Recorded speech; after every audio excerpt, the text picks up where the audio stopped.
அன்பானவர்கள் அனைவருக்கும் இனிமையான மகிழ்வான வணக்கங்கள். வாழ்க்கை என்றால் 1000 இருக்கும், வாசல்தோறும் வேதனை இருக்கும். வந்த துன்பம் எதுவென்றாலும் வாடி நின்றால் ஓடுவதில்லை என்ற ஒரு மந்திர சொல் கவிஞர் கண்ணதாசன் கொடுத்தது தான்.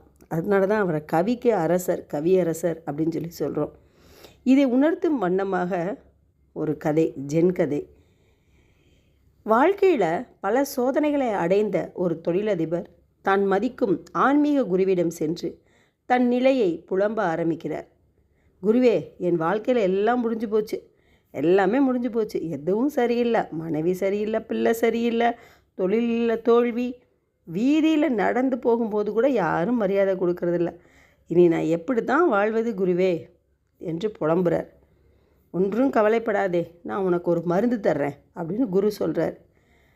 ஒரு குவளையில் தண்ணி எடுத்துகிட்டு வந்து அதில் 4 கரண்டி உப்பை அள்ளி போட்டு அந்த தொழிலதிபரிடம் கொடுத்து குடிக்க சொல்கிறார். அதை குடித்த தொழிலதிபருக்கு ஒரே குமட்டல் ஏற்பட்டு வாந்தி வந்து கீழே துப்புறார். இவ்வளோ உப்பு போட்டு எப்படி குருவே குடிக்க முடியும், எனக்கு ஒரே குமட்டலாக இருக்குது அப்படிங்கிறார்.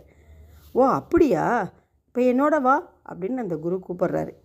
அருகில் இருந்த ஒரு குளத்திற்கு கூட்டி சென்று அந்த குளத்தில் அதே 4 கரண்டி உப்பை போட்டு தண்ணீர் எடுத்து குடி அப்படிங்கிறார். இப்போ தண்ணி எப்படி இருக்குது அப்படின்னு கேட்குறாரு திரும்ப. தொழிலதிபர், நல்லா இருக்கே, இதில் உப்பே தெரியலையே அப்படிங்கிறார். அது எப்படி இனிப்பாக இருக்கும், அது எப்படி நல்லா இருக்கும், அதே 4 கரண்டி உப்பை தானே இதுலேயும் போட்டேன், அப்புறம் எப்படி இனிக்கும் அப்படின்னு கேட்குறார்.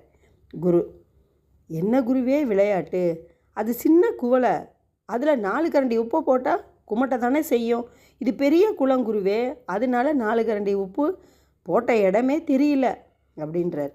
அதுக்கு தான் குரு சொல்கிறாரா, உன் மனதை ஏன் குவளையாக வைத்திருக்கிறாய், குளம்போல் வைத்துக்கொள், வருகின்ற கவலை எல்லாம் உப்பு போல கரைந்து போய்விடும். அதாவது கவலையை என்ன சொல்கிறாரு, உப்போட கம்பேர் பண்ணுறாரு.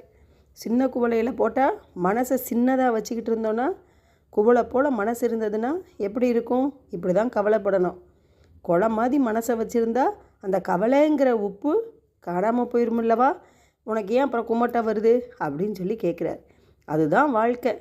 இன்னும் தெளிவாக நான் முதல் சொன்ன பாடல் தான் நம் கவியரசு கண்ணதாசன் தனது மந்திர வரிகளால் சொல்லியிருக்கார். திரும்பவும் சொல்கிறேன், இந்த வார்த்தைகள் யாருக்கும் பிடிக்காமல் இருக்கவே இருக்காது.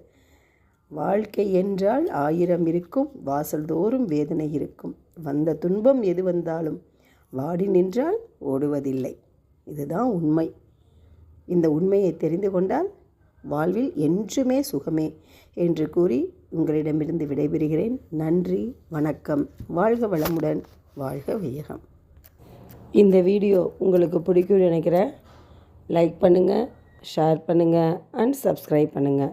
தேங்க்யூ.